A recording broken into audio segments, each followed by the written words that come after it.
दोस्तों, I am sure कि आपने कभी न कभी रेवेन्यू टिकट के बारे में ज़रूर सुना होगा, देखा होगा और इसका इस्तेमाल भी किया होगा। और साथ ही आपने गवर्नमेंट रेवेन्यू के बारे में भी ज़रूर सुना होगा। इसके अलावा अक्सर आपने न्यूज़पेपर, टीवी या इंटरनेट पर न्यूज़ पढ़ते टाइम अलग अलग कंपनी के बिजनेस और कारोबार के बारे में, रेवेन्यू ग्रोथ या फिर रेवेन्यू डाउन के बारे में भी आपने ज़रूर देखा और सुना होगा। अब देखा जाए तो हर जगह शब्द एक ही है, रेवेन्यू। लेकिन अगर आप देखें तो कभी रेवेन्यू के साथ टिकट का इस्तेमाल किया जा रहा है, तो कभी रेवेन्यू के साथ गवर्नमेंट को जोड़ा जा रहा है, तो कभी कंपनी और बिजनेस और कारोबार के क्षेत्र में रेवेन्यू को कंपनी के ग्रोथ के बारे में भी इस्तेमाल किया जा रहा है। तो इस तरह कभी रेवेन्यू टिकट तो कभी गवर्नमेंट रेवेन्यू और कभी रेवेन्यू ग्रोथ या रेवेन्यू डाउन, इन अलग अलग तरह के शब्दों को सुनकर हम में से बहुत सारे लोगों को ये कन्फ्यूजन हो जाता है कि आखिर इस रेवेन्यू का सच में क्या मतलब है और हम इस रेवेन्यू शब्द को लेकर अपने कन्फ्यूजन को कैसे दूर करें। तो दोस्तों, आइए आज की इस वीडियो में हम ये समझने की कोशिश करते हैं कि रेवेन्यू क्या होता है और इसका अलग अलग कॉन्टेक्स्ट में किस तरह इस्तेमाल किया जाता है। तो दोस्तों, सबसे पहले मैं आपको ये क्लियर कर दूं कि रेवेन्यू एक अंग्रेजी का शब्द है जिसका अगर आप डिक्शनरी में हिंदी अर्थ देखें तो रेवेन्यू का हिंदी अर्थ होता है राजस्व, आय या फिर आमदनी। यानी अगर आप सरकार की नज़र से देखें तो सरकार के लिए रेवेन्यू का मतलब होता है सरकार की आमदनी। और जैसा कि हम सभी जानते हैं, सरकार को कई अलग अलग तरीकों से आमदनी होती है, जैसे डायरेक्ट और इनडायरेक्ट टैक्स लगाने से, फाइन या जुर्माना लगाने से, कुछ खनिज संपदा के अधिकारों को बेचने से या फिर किसी और तरीके से। लेकिन सरकार की आमदनी यानी सरकारी रेवेन्यू का सबसे मुख्य जरिया होता है टैक्स, और इसलिए टैक्स सरकार की नज़र में सीधा सीधा उसका रेवेन्यू यानी आमदनी होता है। और इसीलिए जिन स्टैम्प्स को बेचकर सरकार टैक्स वसूली करती है उन स्टैम्प टिकट को भी रेवेन्यू टिकट कहा जाता है। तो यहाँ तक ये क्लियर हो गया कि रेवेन्यू की बात जब गवर्नमेंट या सरकार के संदर्भ में की जाए तो रेवेन्यू का सीधा सा मतलब होता है सरकार की आमदनी या फिर टैक्स वसूली। और अब अगर बात करें कि व्यापार, बिजनेस और कंपनी के संदर्भ में रेवेन्यू का क्या मतलब होता है और इसका किस तरह से इस्तेमाल किया जाता है, तो दोस्तों, व्यापार, बिजनेस और कंपनी के कारोबार के संबंध में रेवेन्यू का मतलब होता है सेल्स रेवेन्यू। यानी आसान शब्दों में कहे तो किसी बिजनेस या किसी कंपनी को सेल्स से होने वाली आमदनी को रेवेन्यू कहा जाता है। और अगर आप देखें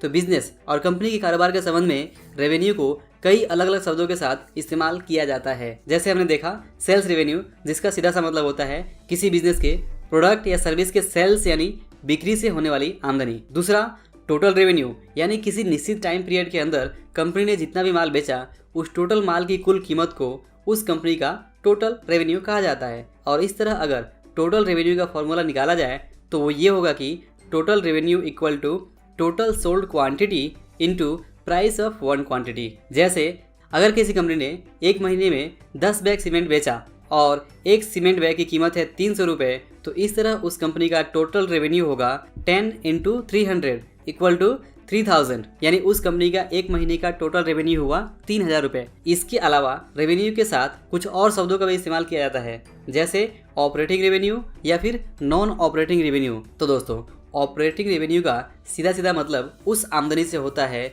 जो आमदनी कंपनी को उस प्रोडक्ट या सर्विस से हो रही है जिस प्रोडक्ट या सर्विस में वो कंपनी काम कर रही है। जैसे अगर कोई कंपनी सीमेंट बेचने के बिजनेस में है तो सीमेंट बेचने से होने वाली आमदनी को उस कंपनी का ऑपरेटिंग रेवेन्यू कहा जाएगा। और नॉन ऑपरेटिंग रेवेन्यू का मतलब होता है कंपनी की वो आमदनी जो कंपनी को उस प्रोडक्ट या सर्विस से नहीं हुई है जिस प्रोडक्ट या सर्विस में वो कंपनी काम कर रही है। जैसे अगर कोई कंपनी सीमेंट के बिजनेस में है लेकिन अगर उसके पास प्लॉट या ज़मीन बेचने से कोई पैसा आया हुआ है तो इस तरह की आमदनी कंपनी की नॉन ऑपरेटिंग रेवेन्यू कही जाएगी। तो दोस्तों, यहाँ तक हमने ब्रीफ में सरकार और व्यापार, बिजनेस तथा कंपनी के अलग अलग संदर्भ में हमने रेवेन्यू शब्द को समझ लिया। तो अगर मैं अपनी बात को समराइज करूँ तो रेवेन्यू जो एक अंग्रेजी शब्द है और सरकार के संदर्भ में रेवेन्यू का मतलब है सरकारी आमदनी, फिर चाहे वो टैक्स की आमदनी हो या फिर किसी और माध्यम से। और सामान्य बिजनेस और कंपनी के कॉन्टेक्स्ट में